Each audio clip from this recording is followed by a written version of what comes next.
नमस्कार। आज मैं आप लोगों को शब्द निर्माण की प्रक्रिया में समास पढ़ाने जा रही हूँ।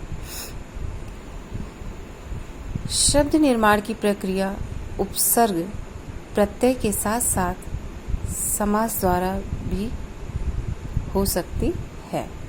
दो या दो से अधिक शब्दों के मेल से जब एक नया शब्द बनाया जाता है तो उस शब्द रचना विधि को समास रचना कहा जाता है। जैसे स्नान के लिए गृह। अब यहाँ दो से अधिक शब्द हैं। स्नान के लिए गृह, तो एक नया शब्द बना ना, स्नान गृह, तो एक नई शब्द रचना हो गई समास के द्वारा।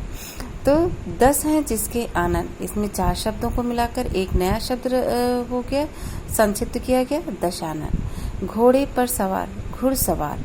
हिंदी के प्रकार, प्रचार के लिए सभा, हिंदी प्रचार सभा आदि। इस प्रकार समास वह शब्द रचना है जिसमें अर्थ की दृष्टि से परस्पर स्वतंत्र शब्द रखने वाले, अर्थ की दृष्टि से परस्पर स्वतंत्र शब्द रखने वाले दो या दो से अधिक शब्द मिलकर किसी अन्य स्वतंत्र शब्द की रचना करते हैं। ये अपना एक अलग स्वतंत्र शब्द है ना, घुड़सवार एक अलग स्वतंत्र शब्द की रचना हुई, एक अलग शब्द की रचना हुई ना, लेकिन अर्थ घोड़े पर सवार, इसका भी वही मतलब निकल रहा है और घुड़सवार भी वही मतलब निकल रहा है। लेकिन एक दूसरे को, ऐसा नहीं है कि एक दूसरे के बिना किसी का अर्थ नहीं निकल रहा है, दोनों ही वाक्य एक स्वतंत्र अर्थ को देने में सक्षम है। तो वही इसमें कहा गया है कि जिसमें अर्थ की दृष्टि से परस्पर स्वतंत्र संबंध रखने वाले, स्वतंत्र हैं ये दोनों शब्द, स्वतंत्र हैं। ऐसा नहीं कि एक शब्द हटा दिया जाए, ये 3-4 शब्द हटा दिया जाए तो घुड़सवार शब्द का अर्थ नहीं निकलेगा, या घुड़सवार शब्द को हटा दिया जाए तो घोड़े पर सवार शब्द का अर्थ नहीं निकलेगा। एक दूसरे के बगैर भी ये अर्थ अपना बता रहे हैं। तो इसीलिए कहा गया है कि अर्थ की दृष्टि से परस्पर स्वतंत्र संबंध रखने वाले दो या दो से अधिक शब्द मिलकर एक नया अन्य स्वतंत्र शब्द की रचना करते हैं। ठीक है, इसे हम समास कहते हैं। समास रचना दो शब्द, दो पद होते हैं। पहला पद पूर्व पद कहा जाता है और दूसरा पद उत्तर पद कहा जाता है। ठीक है, दूसरा पद गौड़ पद भी कहते हैं, या और उत्तर पद, पूर्व पद, गौड़ पद इसी में कहे जाते हैं। तो दूसरा पद, उत्तर पद तथा इन दोनों के साथ ही से बनाया नया शब्द समस्त पद होता है, अर्थात इन दोनों से मिलकर बना हुआ पद समस्त पद होता है। अब आके समझते हैं आगे इसको। पूर्व पद और उत्तर पद 10 हैं जिसके ये पूर्व पद आनन, अर्थात 10 हैं जिसके उत्तर पद आनन।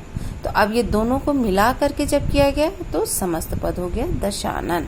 तो दोनों स्वतंत्र है ना, तो दो स्वतंत्र शब्दों के मेल को, दो स्वतंत्र परस्पर स्वतंत्र संबंध रखते हैं अर्थ की दृष्टि से भी, और दो या दो से अधिक शब्द मिलकर एक स्वतंत्र शब्द की रचना करते हैं, उसे हम समास कहते हैं। अब ये पूर्व पद और उत्तर पद का क्या है, तो राजा पूर्व पद हो गया, तो राजा का पुत्र, पुत्र आपका उत्तर पद हो गया। तो समस्त पद मिला के क्या हो गया कि जब परसर्ग या विभक्तियों का बीच में लोप करके एक मिला दिया जाता है तो उसे हम समस्त पद कहते हैं। तो विभक्ति का हो गया ना, इसी को हम परसर्ग भी कहते हैं। तो इसको हम राजपुत्र। ठीक है, घोड़े पर सवार, घुड़सवार। यश को प्राप्त, यश प्राप्त। अब शब्द निर्माण की प्रक्रिया में समास बहुत अलग भूमिका होती है। ये 3 तरह से बनाता है ये। कभी तत्सम शब्दों के समास से नया शब्द बनता है, जैसे राष्ट्रपिता, राष्ट्रपिता। राजा का पुत्र, राजपुत्र।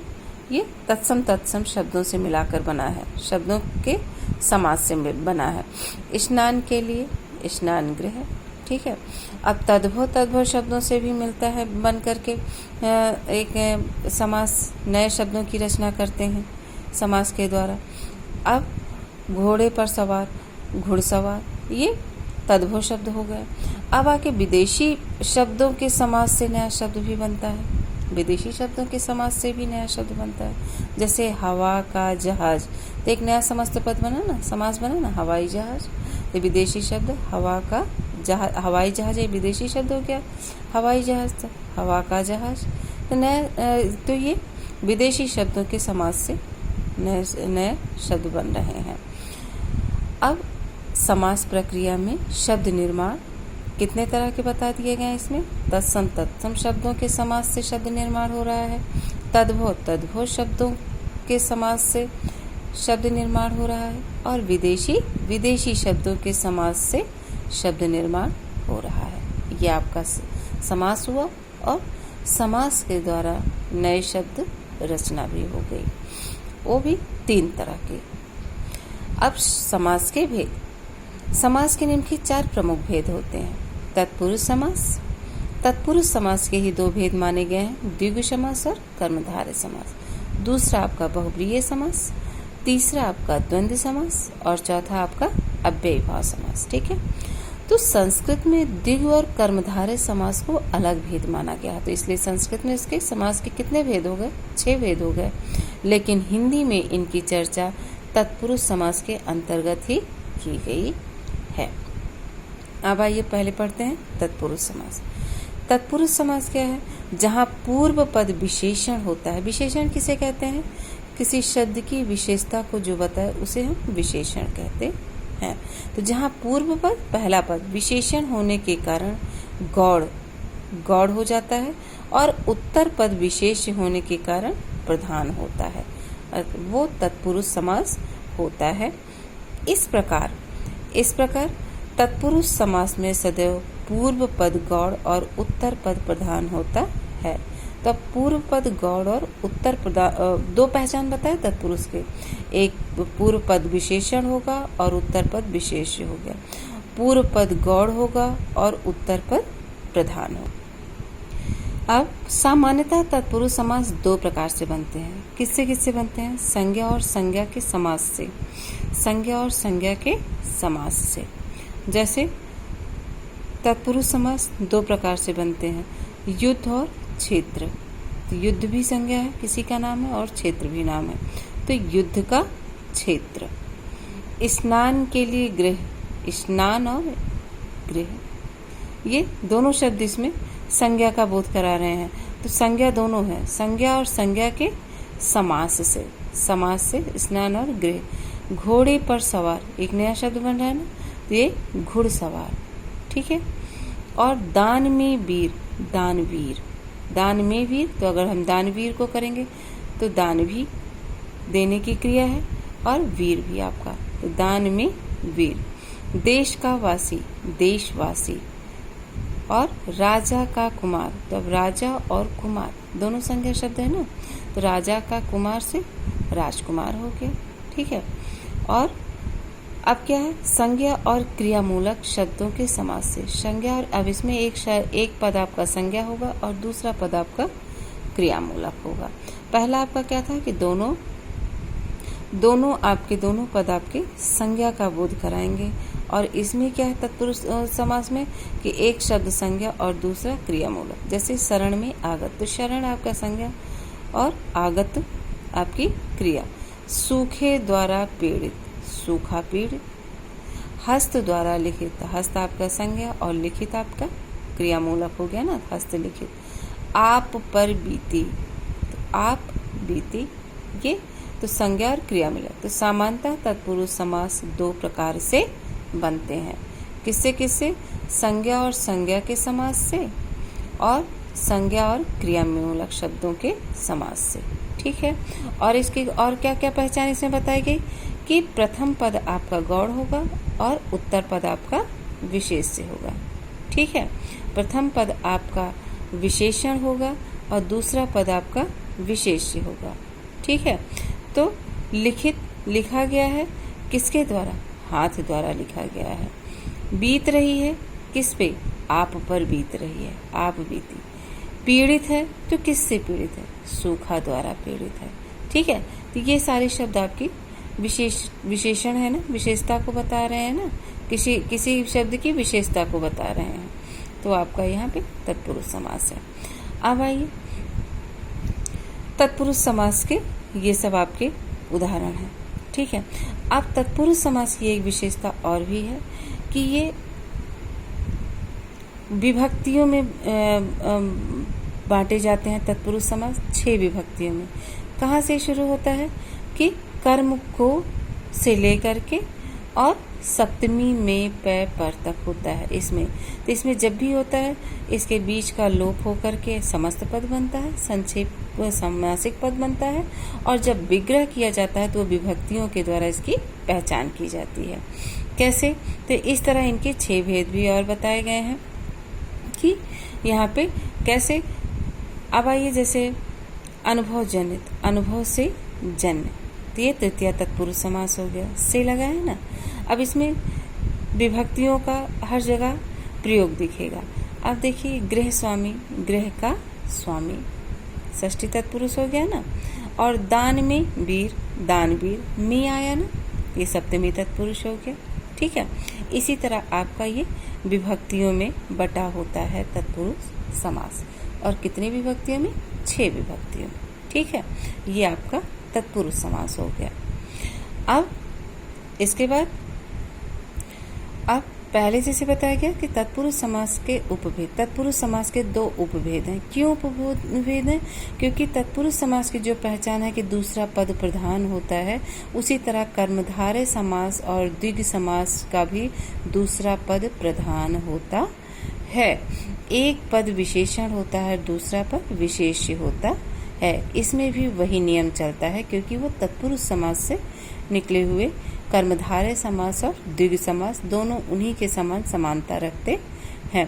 चूंकि इन दोनों में ही उत्तर पद अर्थात बाद वाले पद प्रधान होते हैं और इन्हें कर्मधारय के अंतर्गत ही लिया जाता है।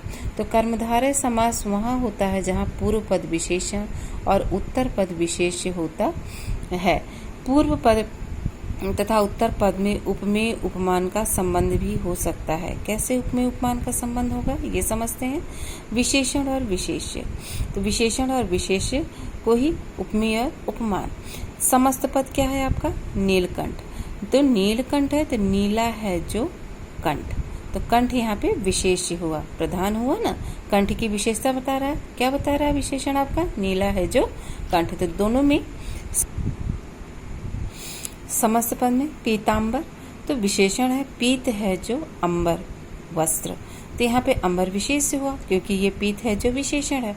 तो अब दोनों में संबंध हुआ ना, तो इसी को हम कर्मधारय समास कहते हैं। पीला है जो वस्त्र, महादेव, महान है जो कौन? देव। तो ये उत्तर पद प्रधान हुआ ना, किनकी जिसके बारे में बात किया जाता है वही शब्द प्रधान होता है। तो इसी को हम क्या कहेंगे? कर्मधारय समास कहेंगे। और इसमें एक पद विशेषण होता है और एक पद विशेष्य होता है। ठीक है, एक पद विशेष्य हम उसे कहते हैं जिसके बारे में हम बात करते हैं और उस शब्द की जो विशेषता बताए उसे हम विशेषण कहते हैं। जैसे कृष्ण सर्प, काला है जो सर्प, तो सर्प की विशेषता बताया है ना, ये काला है जो, तो ये आपके विशेषण हो गया। तो ये दोनों में संबंध है ना, ये सारे शब्द दोनों शब्दों में संबंध है, तो इसी को हम कर्मधारय समास कहते हैं। इसके बाद हम आते हैं तत्पुरुष समास का ही दूसरा उपभेद द्विग समास। द्विग समास में भी उत्तर पद प्रधान होता है अर्थात बाद का, और विशेष्य होता है दूसरा पद। इसमें भी वही सेम चल रहा है, जबकि पूर्व पद संख्यावाची होता है और विशेषण होता है। अब तो ये और भी स्पष्ट समझ में आ जाएगा क्योंकि ये पहला विशेषता क्या है? संख्यावाची होगा और विशेषण होगा, और ये अर्थ की दृष्टि से भी समूहवाची होता है। अब देखते हैं कैसे। संख्यावाची होगा पंचवटी, पंच संख्यावाची हो गया, और वट माने वृक्ष, ये विशेष हो गया। शताब्दी, अब्दों में वर्षों का समूह, और शत में 100, तो किसके बारे में बता रहा है? वर्षों के बारे में। और कितना? 100 वर्षों का समूह। तिराहा, ती माने 3 राहों का समूह, 3 राहों का समूह। चौमासा, 4 मासों का समूह। अब देखिए अब इसमें स्पष्ट हो जा रहा है ना कि पहला पद आपका संख्यावाची होगा और जो विशेषण होगा, और दूसरा पद विशेष होगा जिसके बारे में ये बताएगा। ठीक है, अब जैसे अष्टाध्यायी, 8 अध्यायों का समाहार, 8 अध्यायों का समूह। ठीक है, अष्टाध्यायी हो गया, ये आपका द्विगु समास हो गया आपका ये। अब देखिए सप्त सिंधु, 7 सिंधुओं का समूह, नदियों का समूह। ठीक है, तो 7 है आपका, तो संख्यावाची हुआ ना। और किसके बारे में बताया गया? सिंधुओं के बारे में। तो सप्त सिंधु समुद्रों के बारे में, 7 समुद्रों का समूह।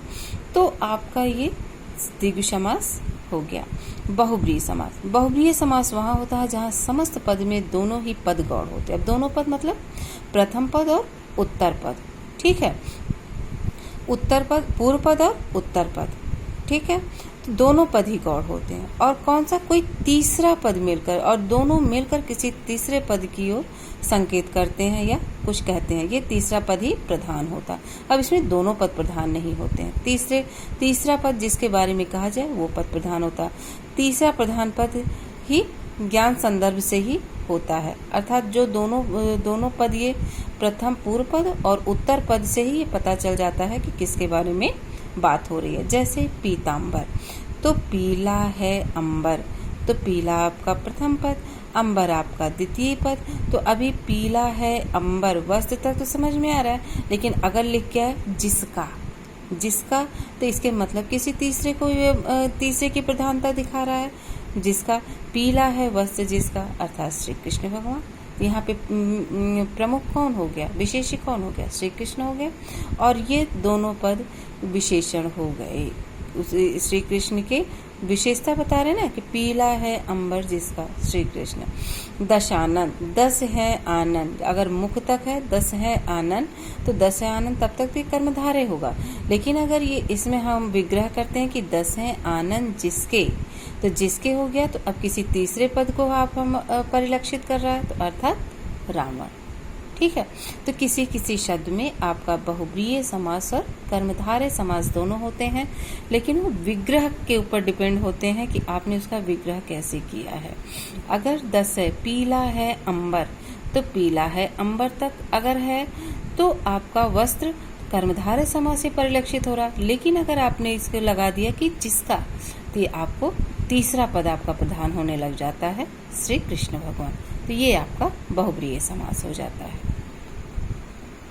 द्वंद्व समास, द्वंद्व समास बहुत ही इजी है आपका। द्वंद्व समास में जिस समास में दोनों ही पद प्रधान होते हैं, इसमें ना तो कोई बड़ा ना तो कोई छोटा, कुछ नहीं होता है, ना कोई पूर्व पद उत्तर पद, दोनों पद आपस में समानता रखते हैं, उसे द्वंद्व समास कहते हैं, जहाँ पे दोनों पद प्रधान होते हैं। ये दोनों पदों की जोड़ने वाले समुच्चय बोधक अव्यय का लोप हो जाता है। यहाँ समुच्चय बोधक अव्यय का जब लोप हो जाता है तो वो समस्त पद बनते हैं। जैसे समस्त पद अन्न जल, और अगर विग्रह करते हैं तो अन्न और जल, ठीक है। और ये समुच्चय बोधक आपका अव्यय है, और अव्यय ये देखिए और बीच बीच में है, तो ये आपका समुच्चय बोधक अव्यय है। तो आज कल, आज और कल, आटा और दाल, दोनों पद आपका महत्व है ना, आटा और दाल, ऊंच नीच, ऊंच और नीच, तो ये आपका द्वंद्व समास है, जहाँ दोनों पद, पति पत्नी, पति और पत्नी, तो यहाँ दोनों पद प्रधान होते हैं, वहाँ पे द्वंद्व समास होता है। अब आपका चौथा आपका है, लास्ट है, अव्ययी भाव समास। जिस समास में पूर्व पद अव्यय हो, अब आपको समझ में आएगा कि अव्यय किसे कहते हैं। जैसा मैंने पहले ही आपको बताया है कि अव्यय हम वो शब्द होते हैं जो किसी भी लिंग, वचन और काल में वो शब्द परिवर्तित नहीं होते हैं, उसे हम अव्यय शब्द कहते हैं। और जैसे प्रतिदिन, तो प्रतिदिन आपका अव्यय शब्द होता है। यथाशक्ति, अब इसका दूसरी पहचान होती है कि इसका अगर हम विग्रह कहते हैं तो पहला पद आपका उपसर्ग भी निकल करके आता है, और जब वो पूरा समस्त पद बन जाता है तो वो आपका अव्यय शब्द बन जाता है। जैसे प्रति, यथा, आ, अनु, ये अव्यय भी होते हैं और ये उपसर्ग में भी आते हैं। तो प्रतिदिन, तो प्रतिदिन का आपका क्या करेंगे, प्रति आपका अव्यय हो गया और विग्रह हो गया। प्रति का अर्थ क्या हो गया, दिन, दिन, ठीक है, प्रति शब्द लगा आपका, समझ में आया। और यथाशक्ति, यथा आपका अव्यय हो गया और यथा जैसी शक्ति के अनुसार।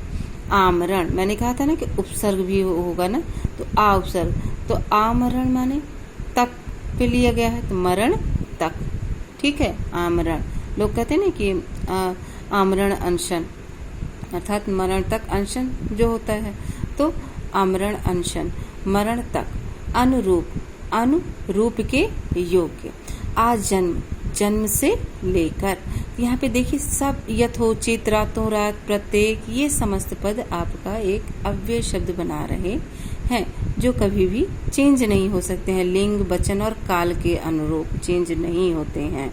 ठीक है, तो ये शब्द और ये विग्रह करेंगे तो निकल के आपका आ रहा है ना, अनु, आ, यथा, प्रति, ये शब्द से ही परिलक्षित होते हैं कि ये अव्ययी भाव समास कहे जाते हैं। अब आपका ये चारों समास पूरा हुआ। आजीवन, जीवन पर्यंत, ये पहला शब्द आपका उपसर्ग भी दिखाता है। इसका साफ साफ नियम होता है कि इसका पहला शब्द आपका उपसर्ग युक्त होगा। ठीक है, यथा नियम, अक्सर 90% आपका उपसर्ग से पूर्ण होगा। यथा नियम, यथा और नियम, तो यथा शब्द आपका उपसर्ग भी कहा जाएगा ना कि यथा नियम में यथा शब्द जुड़ा है। तो अब आपका ये अव्ययी भाव समास पूर्ण होता है। धन्यवाद।